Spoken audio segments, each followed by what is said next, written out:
Esta é a WBCQ, o rádio trazendo ao mundo a última chance, direto de Monticello, Maine, Estados Unidos. O desejo de todo cristão ao longo dos últimos 2000 anos é de ver o retorno do Salvador e de estabelecer seu reino eterno aqui nesta terra, e os acontecimentos no mundo revelam que isso acontecerá muito em breve. Continue ouvindo para aprender como você pode se preparar espiritualmente para os eventos finais desta terra. Rádio WLC, preparando um povo para viver no reino terrestre de Yahweh, que será estabelecida em face do iminente retorno de Cristo. Uma analogia comum para descrever o Salvador é referir-se a ele como nossa rocha. Esta mesma analogia, já que ela pode ser encontrada desde o Antigo Testamento até o Novo, é um argumento que muitos trinitaristas usam para tentar provar a preexistência do Salvador. Olá, eu sou Cris Eluca e você está ouvindo a Rádio WLC. Hoje o Will vai focar no que significa Yahushua ser nossa rocha, de onde vem a tal analogia e se isso realmente prova que Yahushua teve uma pré-existência antes de seu nascimento em Belém. E o programa de hoje, Cristo, a rocha.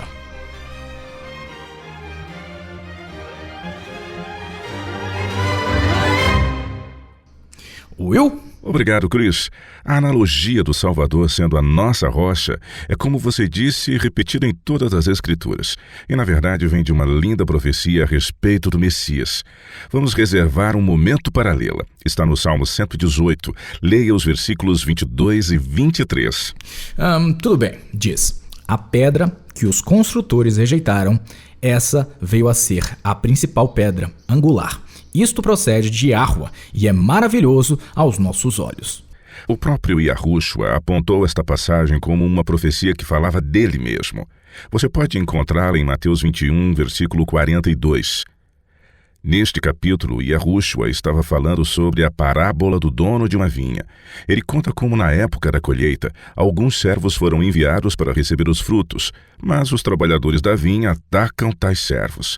Eles espancam um, matam outro e apedrejam um terceiro. Vamos retomar a história no verso 3. Ok. Enviou ainda outros servos em maior número, e trataram-nos da mesma sorte. E por último, enviou-lhes o seu próprio filho, dizendo: A meu filho respeitarão. Mas os lavradores, vendo o filho, disseram entre si: Este é o herdeiro. Ora, vamos, matemo-lo e apoderemo-nos da sua herança. E, agarrando-o, lançaram-no fora da vinha e o mataram. Quando, pois, vier o senhor da vinha, que fará a aqueles lavradores? Responderam-lhe: Fará perecer horrivelmente a estes malvados e arrendará a vinha a outros lavradores que lhe remetam os frutos nos seus devidos tempos. Perguntou-lhes Yahushua: Nunca leste nas Escrituras? A pedra que os construtores rejeitaram, essa veio a ser a principal pedra, angular. Isto procede de Yahweh e é maravilhoso aos nossos olhos? Então, o Salvador está citando esta mesma passagem para alertar seus ouvintes sobre o destino que aguarda todos os que rejeitam o dom da salvação. Este mesmo salmo é citado como aplicável a Cristo em Marcos 12, verso 10, Lucas 20, 17 e 1 Pedro 2, 7. Em Atos 4, versículo 11, Pedro declara lá no Sinédrio que Cristo, abre aspas, é pedra rejeitada por vós, os construtores, a qual se tornou a pedra angular. Este é um tema trabalhado e exposto em toda a Escritura. Agora, a parte que é usada por muitos cristãos como prova de que Yahushua é divino e revestido de pré-existência é encontrada em 1 Coríntios 10. Vamos abrir lá, 1 Coríntios capítulo 10. Comece pelo versículo 1, para que possamos contextualizá-lo. 1 Coríntios 10, versículos de 1 a 4. Ok.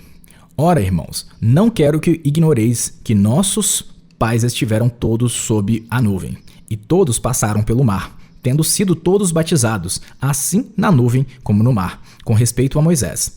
Todos eles comeram de um só manjar espiritual e beberam da mesma fonte espiritual, porque bebiam de uma pedra espiritual que os seguia. E a pedra era Cristo. Você pode ver, Chris, como se você não conhecesse tão bem de que forma isso poderia exorbitar a partir desta passagem e assumir que Yahushua tinha uma pré-existência, porque diz, aqui mesmo no versículo 4, porque bebiam de uma pedra espiritual que os seguia, e a pedra era Cristo. Não tenho dúvidas disso, mas eu suponho que uma pergunta melhor seria: como você explicaria este versículo se você acreditasse que Yahushua não fosse possuidor de uma pré-existência? Porque eu não acredito que o mestre tenha deixado isso claro, e sei que você também não acredita que ele tenha feito isso. Então, o que devemos fazer com essa passagem? Bem, isso está ligado à crença trinitária de que Yahushua, como filho de Yahweh, é na verdade a terceira pessoa da divindade, ou Deus, o Filho. Obviamente, se ele é realmente divino, ele teria que ter tido uma pré-existência. Abra em Deuteronômio 32 e leia os versículos 13 e 4. Deuteronômio 32, versos 13 e 4. Tá. Porque proclamarei o nome de Yahweh. Engrandecei o nosso Elohim. Eis a rocha. Suas obras são perfeitas, porque todos os seus caminhos são juízo. Yahweh é fidelidade, e não há nele injustiça. É justo e reto. Esta é uma declaração muito evidente das Escrituras de que Yah é a rocha de nossa salvação. Abra agora no Salmo 18 e leia os versículos 2 e 31. Esta é uma passagem que deixa claro quem é a rocha. Ok. Yahweh é a minha rocha, a minha cidadela, o meu libertador, o meu Deus, o meu rochedo em que me refugio, o meu escudo, a força da minha salvação, o meu baluarte. Qual era o outro verso?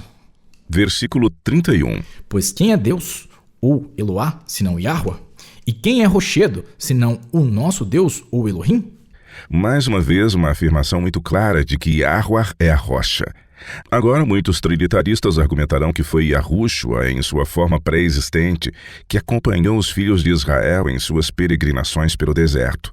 Visto que as Escrituras afirmam claramente que Yahweh é a rocha divina, e visto que Paulo parece colocar Yahushua no deserto como a rocha da qual os israelitas beberam, então a conexão parece ser clara. Yahushua também é divino e era possuidor de pré-existência. Verdade. Podemos ver claramente de como essa conexão poderia ser feita. O problema, porém, é que quando analisamos com cuidado essa interpretação, algumas inconsistências realmente sérias começam a surgir. A primeira seria o uso da palavra Cristo. A única vez que ouvimos essa palavra é em conexão com Yahushua. Certo, é quase como se Cristo fosse o sobrenome de Yahushua, ou seja, Yahushua Cristo.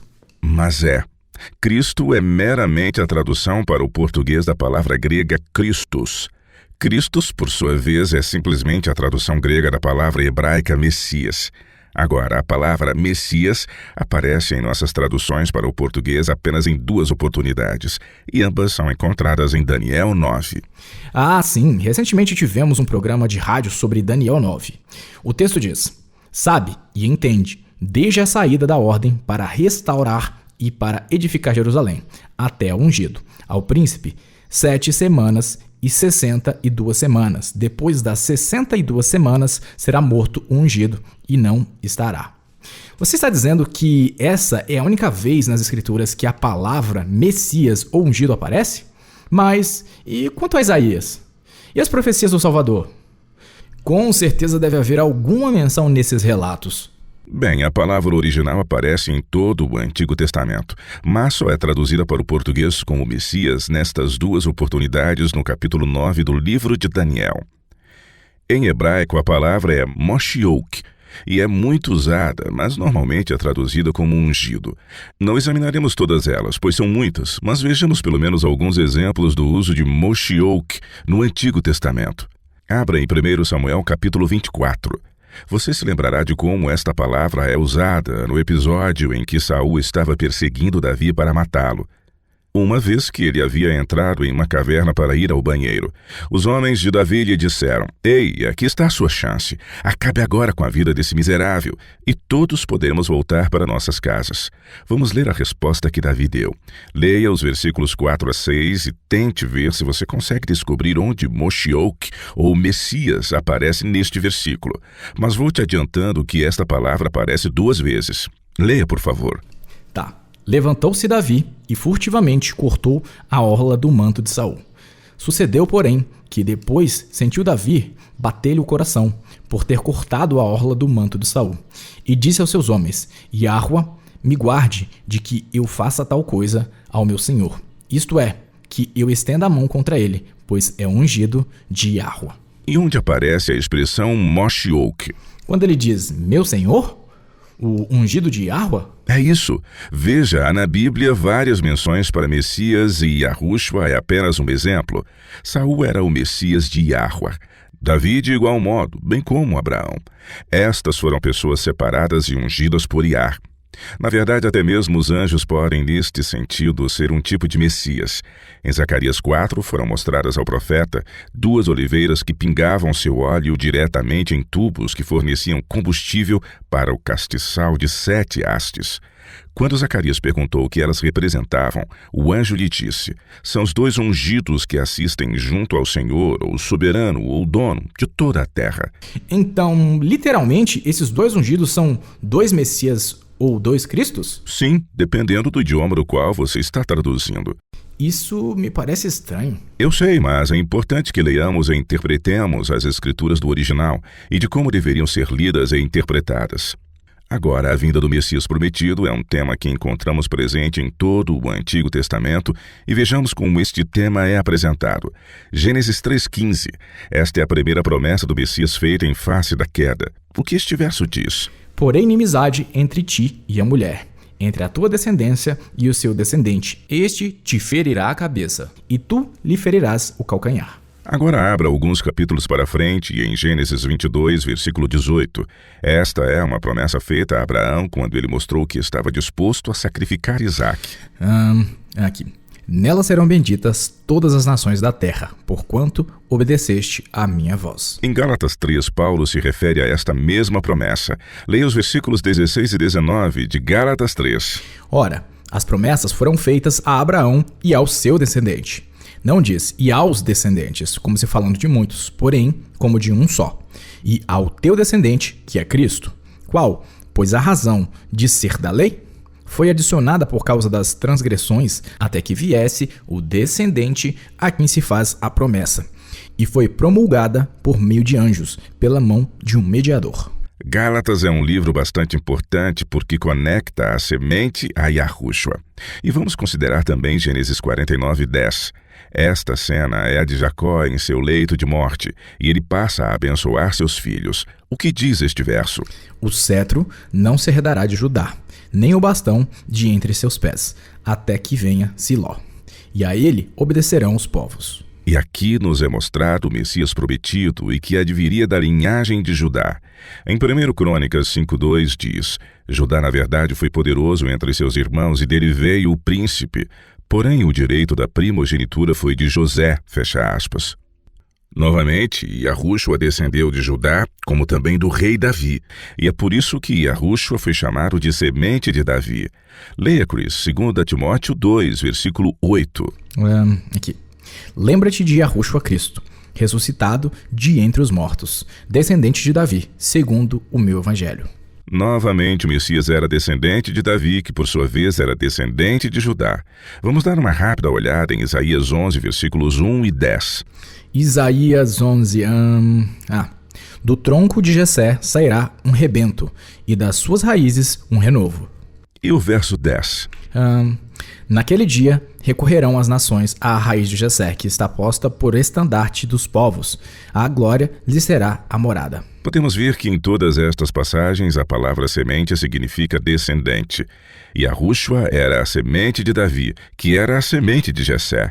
Eles, por sua vez, eram a descendência de Judá, que era descendente de seu bisavô, Abraão. O ponto importante no qual quero que você concentre-se é que foi predito que a semente prometida surgiria da raça humana. Eu sei que parece óbvio, mas eu gostaria de deixar isso bem claro. O prometido descendente, o Messias, foi profetizado que viria da raça humana. E não há absolutamente nada em todas as profecias do Antigo Testamento que sugira ou mesmo indique que o Messias já existia simplesmente em alguma outra forma. Assim, quando olhamos novamente para o que Paulo disse sobre Yahushua ser a rocha da qual os israelitas bebiam sua água, temos que dar uma segunda olhada na suposição de que Paulo quis dizer que Cristo estava literalmente ali. Sim, verdade. No caso de Paulo, afirmar que Yahushua estava pessoalmente com os filhos de Israel no deserto seria contradizer as palavras dos profetas do Antigo Testamento. Sim, e todos eles, se tivessem alguma coisa a dizer sobre o assunto, diriam que o Messias surgiria ou viria, que está no futuro, da raça humana. Nós não podemos ter essa ideia concebida e ter um Cristo pré-existente. Os dois conceitos são diametralmente opostos um ao outro. Substantivos, pronomes, verbos, advérbios, conjunções, particípio, particípio passado, predicado, predicados nominativos, infinitivos, modificadores, etc, etc. Você alguma vez já quase pirou por causa de todos esses tipos de coisa? Se você é como eu, você simplesmente, em sua vida escolar, tentou aprender as diversas classes gramaticais só para tirar uma nota mínima para passar de ano. E depois disso, você nem se lembrava mais do que você havia estudado nas aulas de português, pois você tinha que se preocupar com outras matérias que você considera mais interessantes. Bem, por mais chata que a gramática seja para a maioria de nós, os pronomes pessoais que Yahushua usou quando se referiu a si mesmo, conforme registrados nos evangelhos, lançam um raio de luz surpreendente sobre sua natureza como um ser plenamente humano e não divino. Para uma perspectiva única sobre este tema fascinante, procure pelo programa transmitido anteriormente intitulado Pronomes de Tratamento de Cristo. Mesmo que você acredite que Yahushua era totalmente divino, você não pode deixar de ouvir o que este programa tem a dizer sobre esse tema. O título é Pronomes de Tratamento de Cristo, no www.wordlessons.com/português. Você também poderá ouvir no YouTube outros programas transmitidos anteriormente. Vamos voltar ao que estávamos conversando. Bem, antes de aceitarmos que com todas as evidências em contrário, Yahushua esteve de uma forma pessoal com os filhos de Israel no deserto, devemos estar cientes de que a Bíblia diz que Yahuwah usou anjos para ministrar a Israel. Sério? E onde está escrito isso? Existem 3 lugares no Novo Testamento que afirmam o que estou dizendo. Eu tive cuidado de imprimir os textos para que você os leia para nós. Aqui está. E o que o primeiro diz? Atos 7, versículo 38. Este texto é extraído do sermão de Estevão ao Sinédrio, pouco antes de ele ser apedrejado. Aqui, ele está falando sobre Moisés. Diz: é este Moisés quem esteve na congregação no deserto, com o anjo que lhe falava no monte Sinai e com os nossos pais, o qual recebeu palavras vivas para nos-las transmitir. E há mais coisas um pouco mais adiante, aqui mesmo neste capítulo. O versículo 52 e 53 dizem: qual dos profetas vossos pais não perseguiram? Eles mataram os que anteriormente anunciavam a vinda do justo, do qual vós agora vos tornastes traidores e assassinos, vós que recebestes a lei por ministério de anjos e não aguardastes. Esta é uma afirmação muito intrigante. Ela diz que a lei foi recebida pelo ministério dos anjos e está no plural. E qual é o próximo?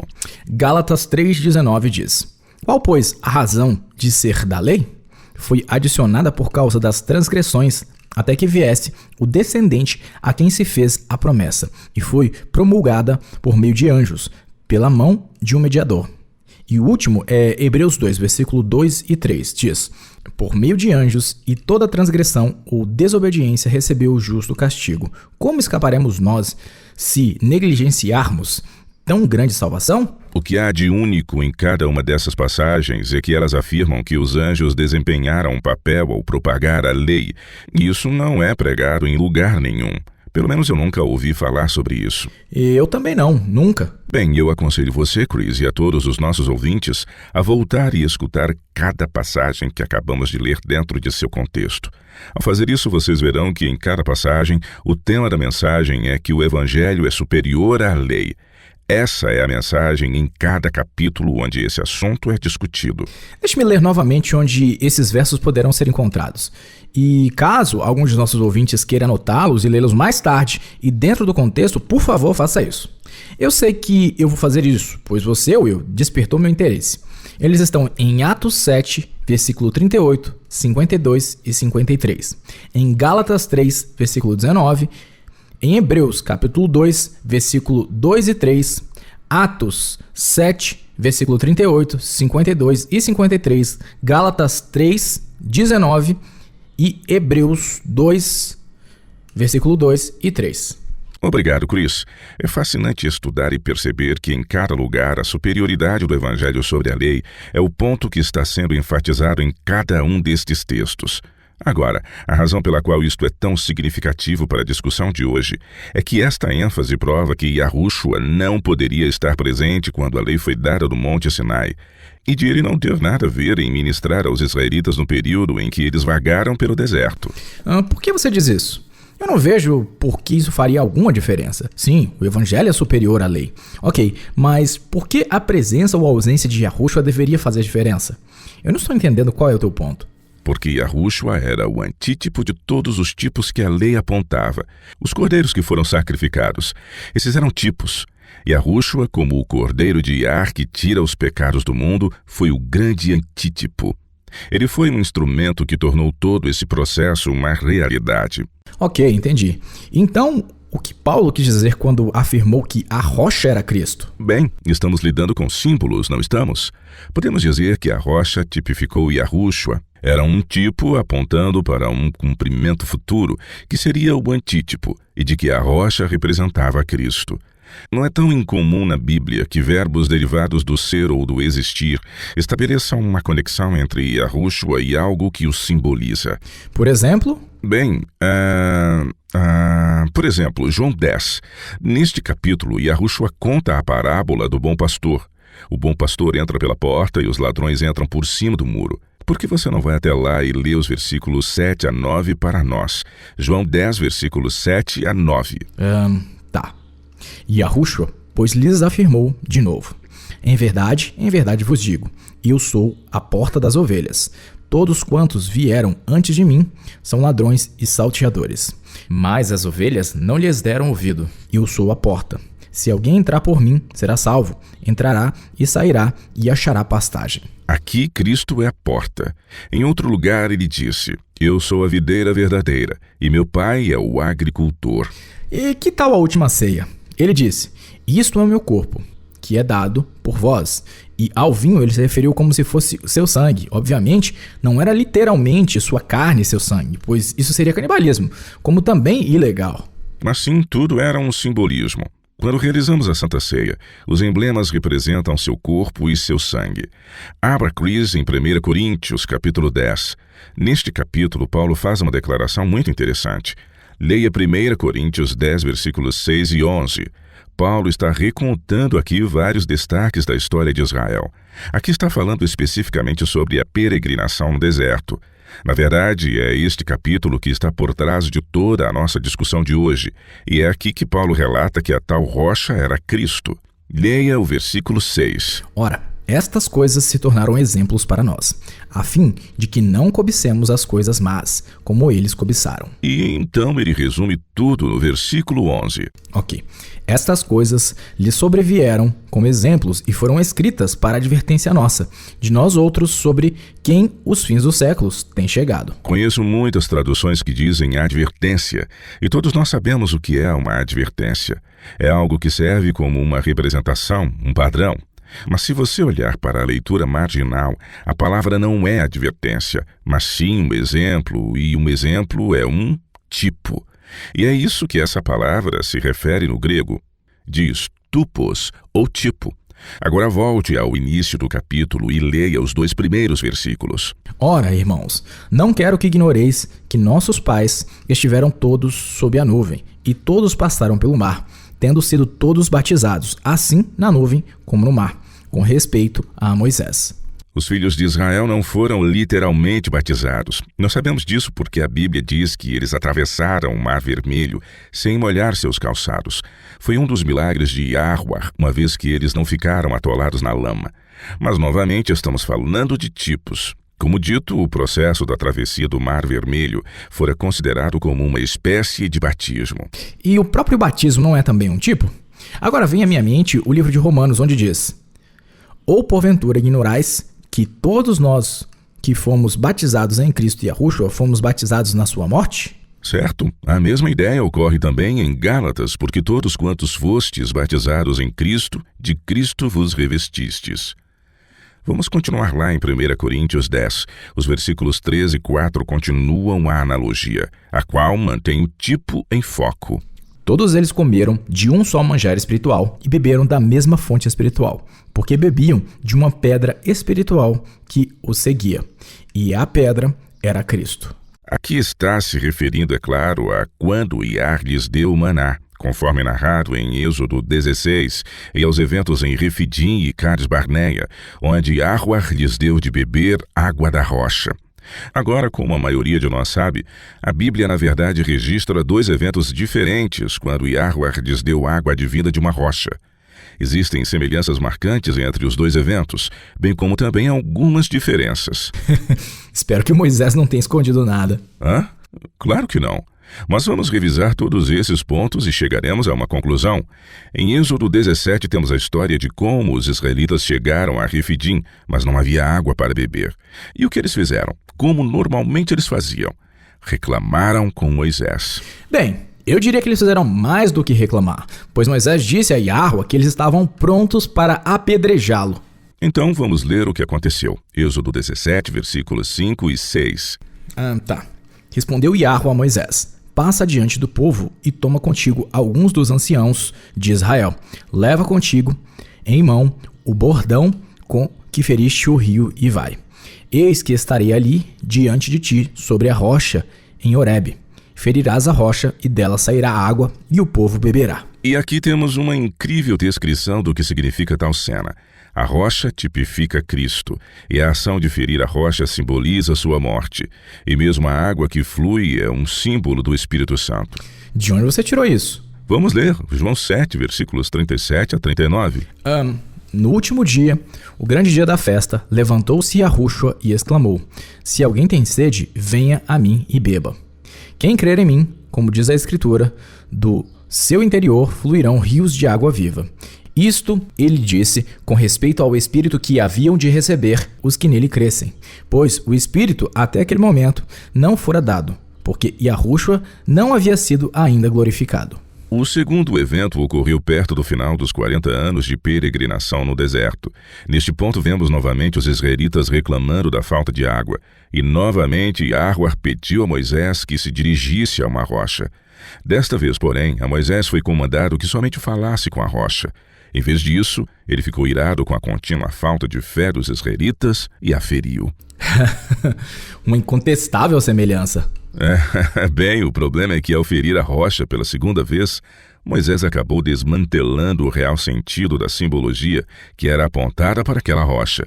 Cristo foi sacrificado apenas uma vez pelos pecados de muitos, e não por diversas vezes. Vendo uma repetição do que havia acontecido 40 anos antes, ele provavelmente estava com medo de que a contínua falta de fé os mandassem de volta para o deserto por mais 40 anos. Talvez isso seria possível. A questão é que Aroer queria deter-se na figura da rocha como sendo um símbolo que apontava para Cristo. Ele queria ensinar aos israelitas lições sobre o Salvador. Sim, ele morreu uma vez, conforme simbolizado por Moisés ao ele golpeá-lo em Refidim. E depois desse fato, as bênçãos da salvação fluiriam em nosso favor por meio do Espírito Santo, quando simplesmente o pedíssemos. Ferir a rocha uma segunda vez destruiu toda aquela analogia. Ao termos esses 2 incidentes com a rocha, um no início da peregrinação no deserto e o outro no final, podemos ver simbolizada a presença do Salvador em cada passo do caminho em nossas peregrinações no deserto de nosso viver diário. Isso é realmente incrível. Mesmo com a analogia destruída pela ação precipitada de Moisés, nós ainda podemos ver o que se pretendia com todas essas evidências. Isso é muito profundo e reconfortante. Sim, e isto é o que Paulo quis dizer quando ele disse que eles bebiam de uma pedra espiritual que os seguia. Obviamente, uma pedra literal não poderia ter pernas e vagar pelo deserto por 40 anos. Aqui estamos lidando com símbolos, mas isso não prova que Cristo tinha uma pré-existência. E temos que lembrar que Paulo estava escrevendo para um público cristão que entendia toda uma simbologia cristã. Ele está aplicando esses símbolos à peregrinação no deserto e ensinando a lição de que Cristo, o grande antítipo da rocha literal no deserto, nos acompanha ao longo de nossas vidas e que está sempre presente para ser um escudo e proteção para seus filhos. E isso é o que significa Cristo ser a rocha. Fantástico, maravilhoso! Fiquem ligados, caros ouvintes. A seguir teremos nossa caixa de mensagens diárias. Você está ouvindo a Rádio World Last Chance, na WBCQ, na frequência de 9.330 kHz, na faixa de 31 metros. Rádio World Last Chance, preparando um povo para o breve retorno do Salvador. A pergunta de hoje vem do país que opera e mantém os sistemas GPS em todo o mundo. GPS? O sistema de posicionamento global usado pelos pilotos de avião? Não só isso, mas os usados em carros, também pelos militares, pelos smartphones e que envolve, na verdade, quase todo mundo. E é um país que é responsável pela operação e manutenção desse sistema? Sim, é claro. E qual é esse país? São os Estados Unidos. Sério? Bem, eu acho que faz sentido, pois precisaríamos de algum país com uma alta capacidade para coordenar todo esse processo. E qual é a pergunta de hoje? Eu diria que é mais uma observação do que uma pergunta real. Mas os nossos membros da equipe que trabalham em nosso site dizem que são bastante confrontados com esse assunto. E então, acho pertinente fazermos alguns esclarecimentos quanto a isso. Karina, de Sandpoint, Idaho, nos Estados Unidos, escreve: Uau! Que bom que vocês nos ensinaram o uso correto do nome de Yahweh, mas que decepção em ouvir, já em seguida, em suas transmissões, vocês proferindo o nome Deus? Já passou da hora de decidirmos a quem serviremos, se é a Yah ou a Baal. Sim, eu ouvi os membros da nossa equipe que trabalham no site, os quais respondem aos comentários enviados por meio de cartas, se referirem dessa forma em diversas oportunidades. Assim, nós queremos agradecer a Karina por nos dar a oportunidade de abordar isso no ar. Ela não é a única a pensar dessa forma. Uma vez, um de nossos ouvintes, de nome David Ben Yeshua, que nos disse o seguinte: vocês precisam dar explicações convincentes ao nosso pai do porquê vocês, em algumas vezes, se referem a ele como Yahweh e logo depois vocês o chamam Baal. Presumo que ele esteja se referindo a chamar Yahweh de Deus, já que nunca nos referimos a Yahweh como Baal. E essa é uma pergunta que faz sentido. Nós ensinamos e acreditamos piamente que Yahweh é o nome do nosso Criador, e as Escrituras repetidamente nos exortam a invocar o seu nome, e por isso devemos com certeza usá-lo. Essa ideia foi perdida de vista quando a Bíblia foi traduzida, porque os tradutores inseriram o título genérico Senhor em vez do seu nome real. O que, como abordamos em programas anteriores, não devemos fazer. Não devemos. Como podemos invocar o nome de Yahweh, como as Escrituras repetidamente nos exortam, quando não sabemos qual é esse nome? Mas vejamos o raciocínio por trás do motivo pelo qual algumas pessoas dizem que não deveríamos usar a palavra Deus para aplicar a Yahweh, e do porquê, apesar desse porém, algumas vezes o fazemos. Você poderia, por favor, Chris, abrir em Êxodo 23 e começar com o versículo... Vamos começar com o versículo 10 para entendermos o contexto. Tá. 6 anos semearás a tua terra e recolherás os seus frutos. Porém, no 7º ano, a deixarás descansar e não a cultivarás, para que os pobres do teu povo achem o que comer, e do sobejo comam os animais do campo. Assim farás com a tua vinha e com o teu olival. 6 dias farás a tua obra, mas ao 7º dia descansarás, para que descanse o teu boi, o teu jumento, e para que tome alento o filho da tua serva e o forasteiro. Essas são instruções muito importantes que o povo de Yah tem que levar bastante a sério. Os versículos 10 e 11 elucidam de como a cada 7º ano eles deveriam deixar que a terra descansasse. Esta recomendação pode parecer não tão importante para os crentes de hoje, mas em outras partes das Escrituras recebemos a informação de que a razão pela qual os israelitas passaram 70 anos no cativeiro babilônico foi por terem negligenciado o cuidado com a terra e a ideia de que ela deveria ter seu período de descanso. Assim, pelos anos sabáticos que eles negligenciaram ao não permitirem que a terra descansasse, esse foi o número de anos que foi possível que a terra descansasse no período que eles estiveram na Babilônia. Também temos aqui uma repetição do mandamento do sábado. Novamente, instruções muito notórias e importantes que devem ser interpretadas literalmente. Agora, tendo isso em mente, leia o próximo versículo. Em tudo o que vos tenho dito, andai apercebidos. Do nome de outros deuses nem vos lembrareis, nem se ouça de vossa boca. Este texto é a base do motivo pelo qual muitos crentes sinceros sentem que a palavra Deus nunca deveria ser aplicada a Yahweh. Vejamos mais um texto, Oséias 2,17. Ele traz um outro elemento para essa discussão. Este texto está se referindo a Yahweh. Da sua boca tirarei os nomes dos Baalins e não mais se lembrará desses nomes. Há duas partes nesta questão do uso de nomes pagãos. A primeira é, usamos a palavra Deus para aplicar a Yahweh, quando é uma palavra que também se aplica a falsos deuses. A segunda é o uso de palavras pagãs. Então, vamos dar uma olhada nisso. Will, antes de continuarmos, acho propício esclarecermos que há membros da equipe WLC que concordam com a Karina e o David. Eles são membros bastante importantes da nossa equipe e nós os respeitamos muito. Eles também acreditam que a palavra Deus nunca deveria ser usada em referência a Yahweh. Certo? Obrigado, Chris, por esse adendo. A pergunta feita é do porquê nós, como parte da equipe que leva nossos programas ao ar, ainda usamos ocasionalmente a palavra Deus, e eu gostaria de responder sobre isso. Mas você está certo, Chris, de que há alguns membros da equipe que discordam. Não há dúvida quanto à sinceridade de todos os membros de nossa equipe, e por isso damos uns aos outros a liberdade religiosa para seguir suas convicções pessoais, sabendo que se continuarmos estudando, o Espírito Santo nos conduzirá às mesmas verdades. Tudo bem, de volta ao nosso primeiro ponto. Algumas pessoas acreditam que nunca deveríamos usar quaisquer palavras para aplicar a Yahweh, que sejam usadas para nos referirmos a falsos deuses, e obviamente a palavra Deus é um excelente exemplo disso. A palavra Deus vem do termo hebraico Eloá, e que significa literalmente Deus. Bem, isso faz sentido, uma vez que lidamos com diversos idiomas diferentes. O português é uma língua advinda do latim, bem como algumas palavras de origem celta, do árabe e mesmo germânica que fazem parte da família de línguas indo-europeias. E o Deus da língua portuguesa se origina do latim Daus. Como você disse antes, essa é simplesmente a palavra para se referir a Eloá, que Yahweh atribuiu aos ancestrais de nossa língua quando ele confundiu as línguas em Babel. Elohim é a forma plural e significa deuses ou mesmo deusas. Foi um artifício literário hebraico usar esta mesma palavra plural para aplicar a Yahweh, porque pluralizar esta palavra mostrava maior respeito.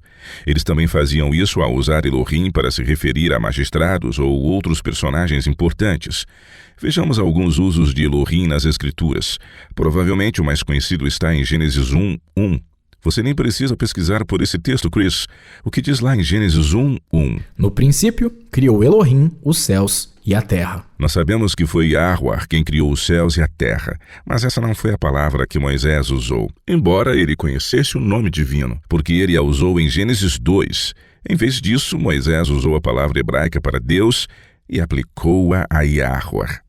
O Antigo Testamento refere-se repetidamente a Yahweh como Elohim, mas esse não é o seu nome. É simplesmente um título e este termo significa divindade ou Deus. Ou deuses. Correto. O que quero dizer é que a palavra, seja El, Eloar ou Elohim, tudo significa a mesma coisa, ou seja, Deus. E foi usada nas Escrituras da mesma forma que usamos no português a palavra Deus e foi aplicada tanto a Yahweh quanto a falsos deuses. Portanto, esta ideia de que você não pode usar o mesmo vocabulário para descrever Yahweh na medida que você a usa para falsos deuses não é bíblica. Vejamos nas Escrituras alguns exemplos. Abra em Êxodo 20 e leia os 3 primeiros versículos, e eu gostaria que você lesse exatamente como está escrito na tradução moderna. Então falou Deus todas estas palavras: Eu sou o Senhor, teu Deus, que te tirei da terra do Egito, da casa da servidão. Não terás outros deuses diante de mim. Agora eu quero que você leia novamente, mas desta vez eu gostaria que você retirasse os títulos em português e inserisse os títulos em hebraico e o nome divino conforme aparecem no original. Tudo bem. Então, falou Elohim todas estas palavras: Eu sou o Yahweh, teu Elohim, que te tirei da terra do Egito, da casa da servidão. Não terás outro Elohim diante de mim. Veja que bem aqui, enquanto Yahweh proferiu a lei dos 10 mandamentos no Sinai, ele mesmo usou o equivalente hebraico da palavra derivada do português, Deus, e aplicou-a a si mesmo e a todos os outros deuses falsos. Isso acontece na Bíblia com bastante frequência, mas vejamos apenas mais um exemplo. Josué 23:16, e novamente eu gostaria que você lesse primeiro da forma como aparece no português moderno. Este texto faz parte do discurso de despedida de Josué a Israel. Leia, por favor. Ok. quando violardes a aliança que o Senhor, vosso Deus, vos ordenou, e fordes e servirdes a outros deuses e os adorardes, então a ira do Senhor se acenderá sobre vós, e logo perecereis na boa terra que vos deu. E com o nome divino e os títulos hebraicos estabelecidos. Quando violardes a aliança que Yahweh, vosso Elohim, vos ordenou, e fordes e servirdes a outros deuses e os adorardes, então a ira de Yahweh se acenderá sobre vós, e logo perecereis na boa terra que vos deu. E aqui novamente temos outra das muitas passagens nas Escrituras, onde a palavra Elohim, Deus, é usada para se referir tanto a falsos deuses como a Yahweh. Will, uma coisa acabou de me vir à mente. Todos nós concordamos que é errado esconder o nome de Yahweh atrás do título genérico Senhor. No entanto, corremos o risco de fazer a mesma coisa de uma forma contrária? Em nossos programas de rádio, bem como em nossos vídeos e artigos em nosso site, colocamos a palavra Elohim em uma letra maiúscula e a aplicamos estritamente a Yahweh. Mas, primeiro, o hebraico não tinha letras maiúsculas, e então estamos reclassificando uma palavra que não é um nome e usando-a como nome. E segundo, estamos usando um título genérico e aplicando-o estritamente a Yah, quando a própria escritura a aplica tanto para o Deus real quanto para todos os outros deuses falsos. Bem, isso é algo a considerar, e há um problema nesta questão. Sim, se você usar Elohim para se referir exclusivamente a Yahweh, então sim, estamos fazendo exatamente o que os tradutores da Bíblia fizeram e transformando um título a um nome santo, e isso não é agir com prudência. Mas, mais do que isso, e é aqui que a coisa fica problemática. Se decidirmos que não seria prudente usarmos títulos próprios para Yahweh, que também se aplicam a falsos deuses, então estaríamos limitando a nossa capacidade de comunicar ou transmitir conceitos importantes, e isso é algo que nem mesmo os escritores da Bíblia fizeram.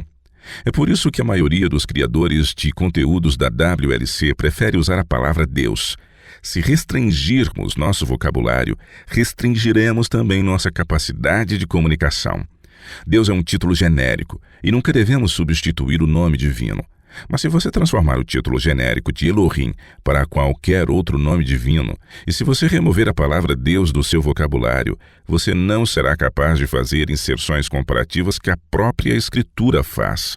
Sim, concordo. Como, por exemplo, no primeiro mandamento, pois ali é feita uma comparação.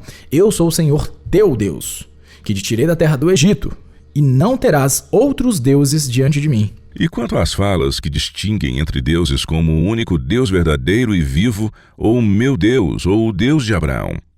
Estas também são enunciações comparativas, uma vez que as Escrituras repetidamente fazem comparações entre Yahweh e todos os outros deuses. Mas, e aqui está o que quero me fazer claro, é que não nos é possível fazer comparações sem usar uma palavra que se aplique a ambos.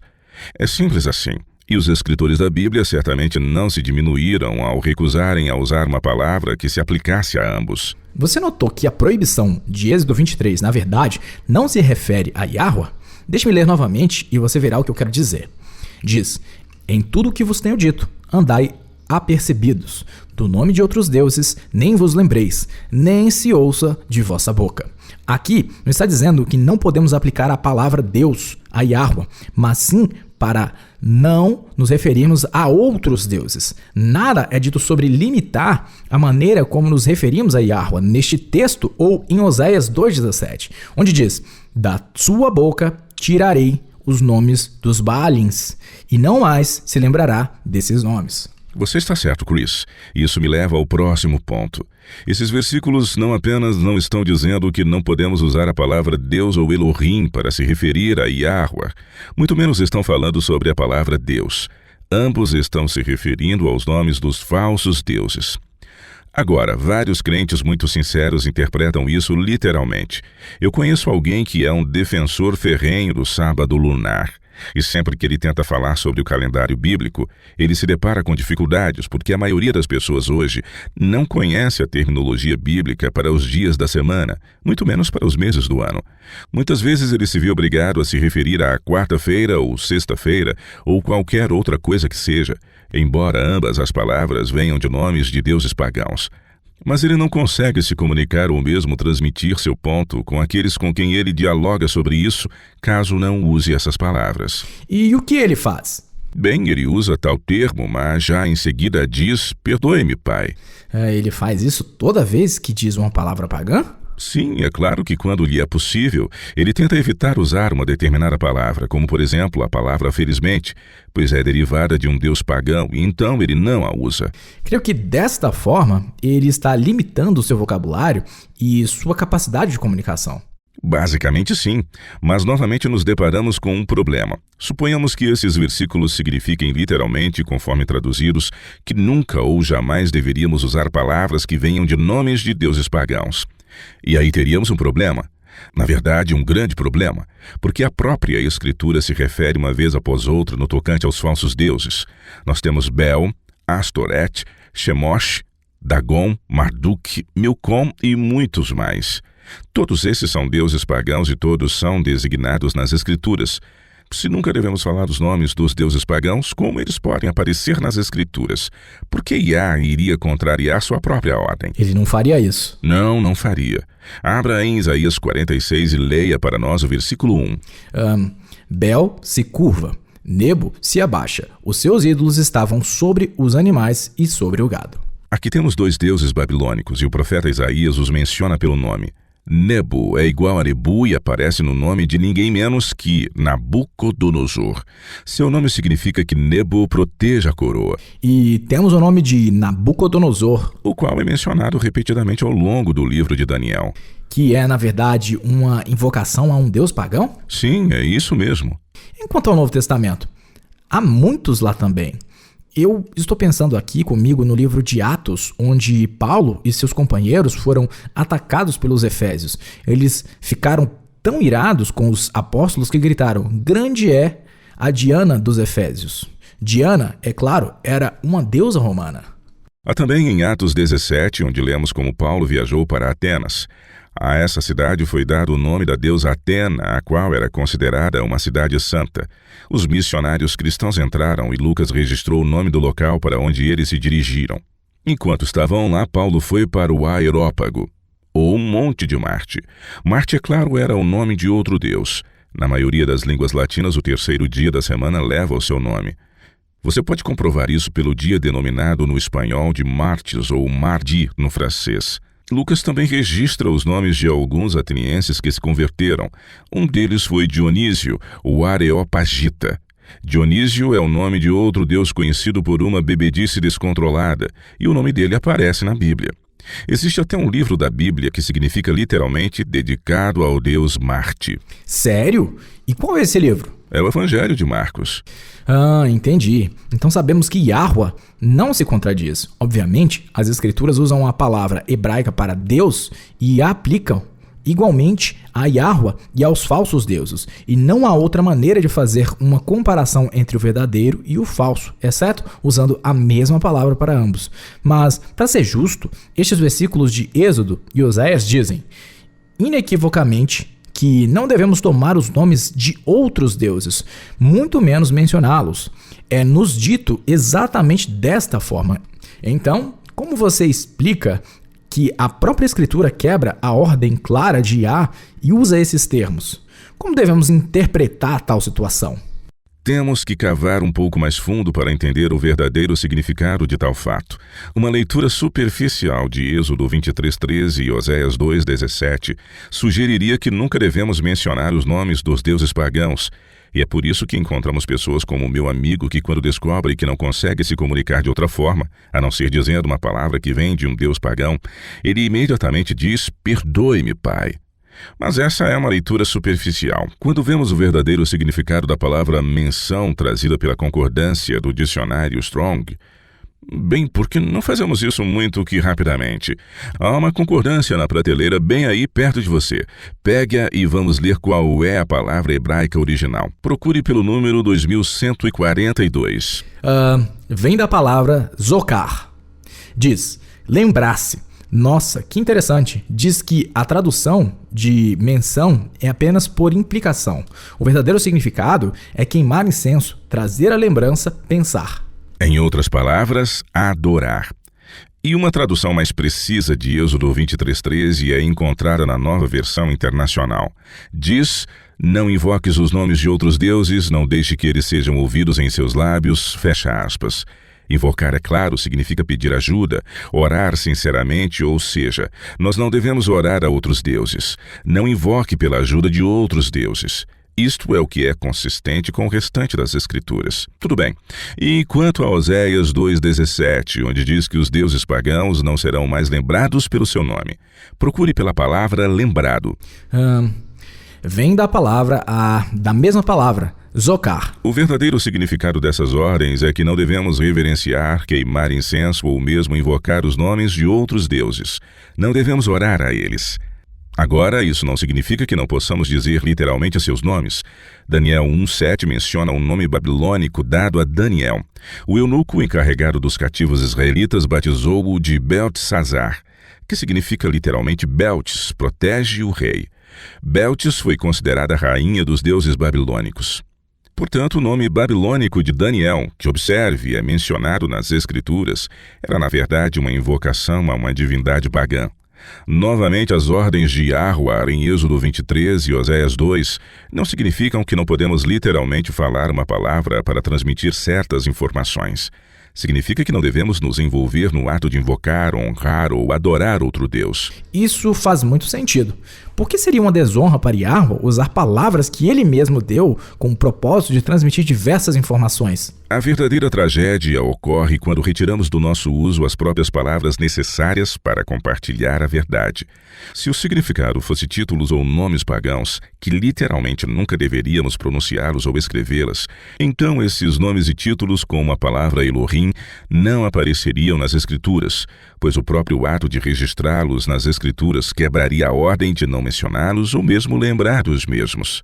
Isso é verdade. Dito isto, continuaremos a respeitar a liberdade religiosa daqueles que discordam de nós, incluindo alguns dos membros da nossa própria equipe. Nós apenas pedimos respeitosamente o mesmo direito em troca. Não vamos nos indispor ou acusar uns aos outros por coisas como esta. Este não é o espírito de Yahushua. Discussão interessante. Obrigado, Will. Se você tiver alguma dúvida, você pode entrar em contato conosco acessando o nosso site no www.worldlastchance.com/português e clicar no ícone rádio WLC. Gostamos de receber suas mensagens.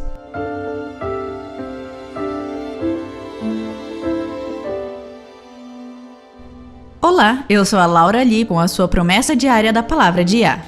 Meu avô era um homem muito temente a Yah, gentil e adorava brincar com os netos. Isso pode não parecer tão importante para um adulto, mas para uma criança teve um significado muito expressivo, ter um adulto que se importe por você. Ele morreu quando eu ainda estava na adolescência, mas sua influência continua viva dentro de mim. Na verdade, 16 anos depois, quando dei à luz a um filho, dei-lhe o nome do meu avô. Ontem seria o seu aniversário e ao pensar nele lembrei da promessa maravilhosa encontrada em Eclesiastes 9:5 que diz: porque os vivos sabem que hão de morrer, mas os mortos não sabem coisa nenhuma. Nem tampouco terão eles recompensa, porque a sua memória jaz no esquecimento. Isso pode não parecer uma promessa, mas é. Ela promete-nos que os nossos entes queridos que descansam não estão passando por nenhum tipo de sofrimento. Esse verso nos dá a certeza de que, se morrermos antes do retorno de Yahushua, também não passaremos por nenhum tipo de sofrimento. A morte é como um sono, e não como se estivéssemos vigiando os que ainda se encontram vivos e percebermos que eles sentem nossa falta e lamentam nossa morte. Mas podemos saber que um dia nos encontraremos com todos aqueles que amam a Yahweh. Ao ansiar pelo dia em que estaremos todos juntos com os salvos de todas as eras, João em seus escritos disse que Yahweh habitará com eles. Eles serão povos de Yahweh e Yahweh mesmo estará com eles. E lhes enxugará dos olhos toda lágrima, e a morte já não existirá. Já não haverá luto, nem pranto, nem dor, porque as primeiras coisas passaram. Recebemos grandes e preciosas promessas. Vá e comece a reivindicá-las.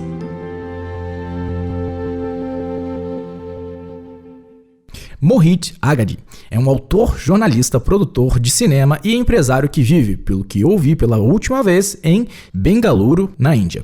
Ele disse, abre aspas, quando você faz um bom trabalho e inspira outras pessoas pelo que você fez, você acaba criando um efeito cascata. Não pude deixar de pensar nisso durante a discussão de hoje sobre Yahushua ou Yahweh, no tocante ele ser a rocha.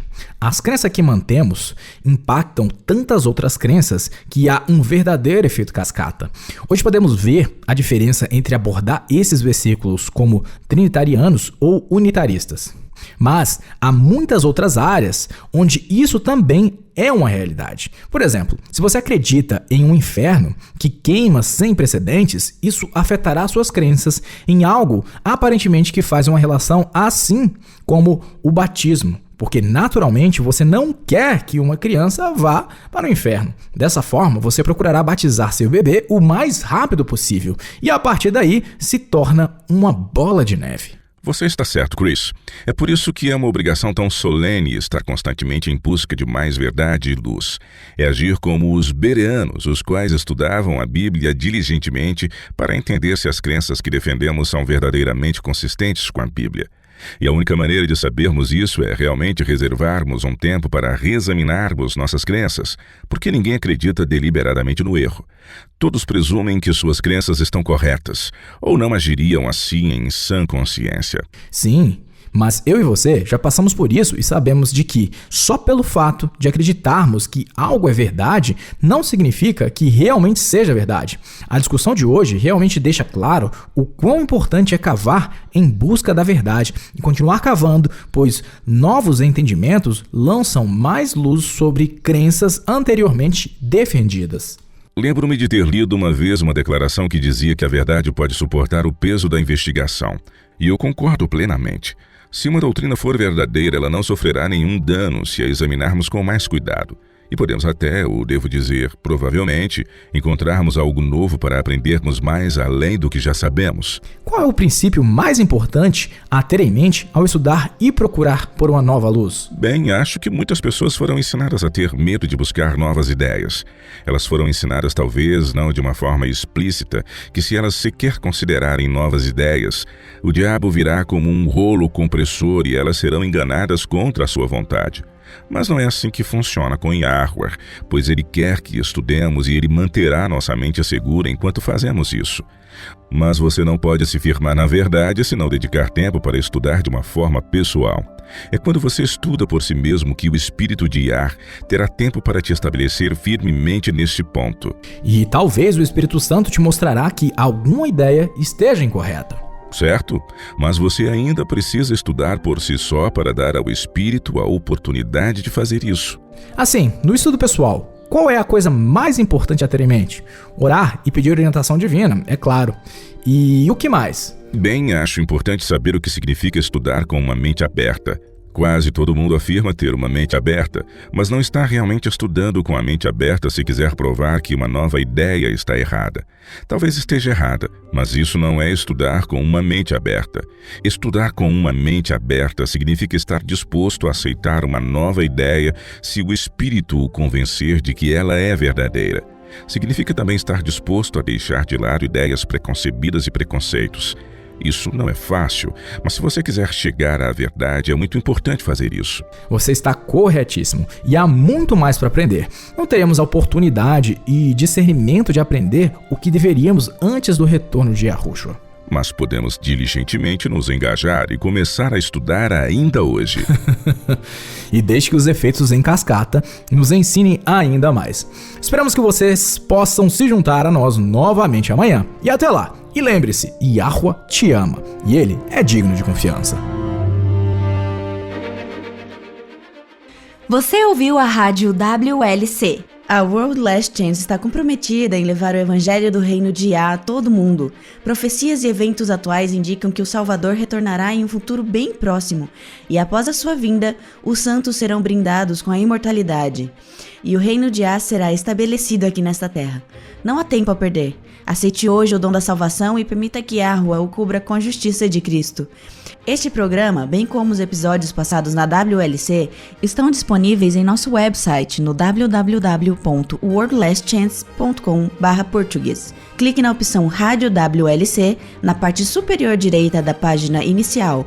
Participe conosco novamente amanhã com uma nova mensagem cheia de verdade no WBCQ, na frequência de 9.330 kHz, na faixa de 31 metros. Rádio World Last Chance, preparando um povo para viver no reino terrestre de Yahweh, que será estabelecido em face do iminente retorno de Cristo.